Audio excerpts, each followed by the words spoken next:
Spoilers for Cube, Cube Zero, Circle, and The Platform, so go watch those before you watch this video, but let's be real, you're not gonna do that.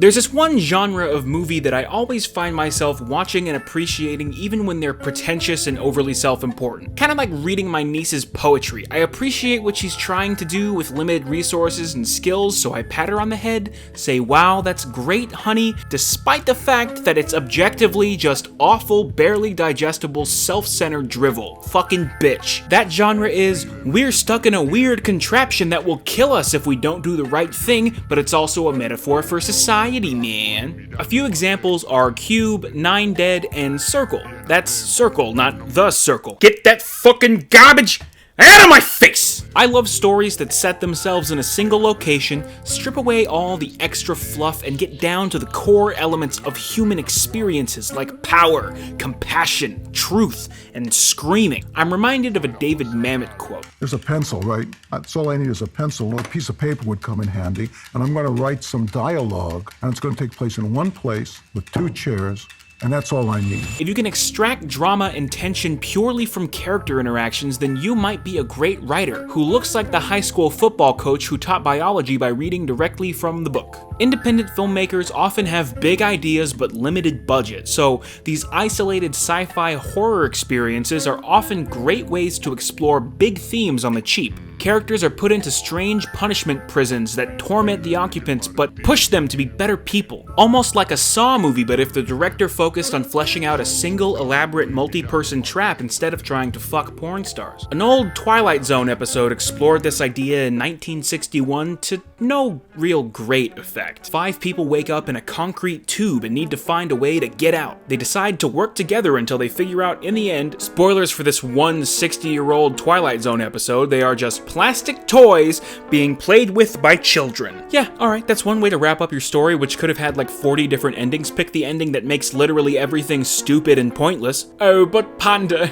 that's the point. It's an analysis of the futility. Oh, shut up, fuck you! Moving on. Cube, a 1997 Canadian film, is probably the best of this entire genre. 5 strangers wake up in cube-shaped rooms with doors to other cubes on every single side, and are given no context or reason for their placement. All they know is that if you go into the wrong room, you die in a unique, cool, but typically very painful way. All of this is used as a backdrop to tell a story about what human beings do when faced with incredibly stressful circumstances. They try to collaborate and then descend into screaming, angry insanity. Each of these characters represent a different facet of humanity. Power, cynicism, innocence.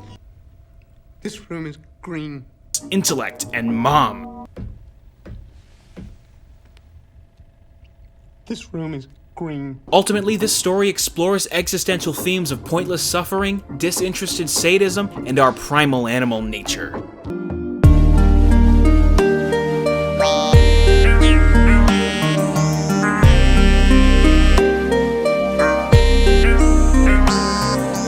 It ends with a guy getting out too, but he just kind of steps into a white light. Yeah, almost all of these movies have bad, disappointing endings. At least in Cube Zero, you get to see that after you walk into the light, they ask you if you believe in God and kill you if you're wrong, and also you find out that the autistic guy from the first one is actually an ex-surveillance monitor who put himself into the cube and then gets lobotomized and put back in. If that wasn't obvious. Another good one is Circle. 100 strangers wake up in a circle of circles. Wheel of a wheels! Every minute someone is killed and they all get to vote for who they want to die. I really like this one because it wore its themes on its sleeve without preaching them to you, and it's pretty nihilistic in feel. Eventually the people pick sides about how to vote and who should win. It gets kind of political, but it's more a microcosm of how our politics operates rather than picking a side and making a statement. It certainly has the best ending of all these other movies, so I won't spoil it here because I know those who haven't seen these movies are still watching. You better take care of yourself, Joseph! Yeah, that's right, Joseph! The reason I wanted to talk about this whole trend is because a new addition to the genre has graced the Netflix trending list, and it's pretty good. Not great.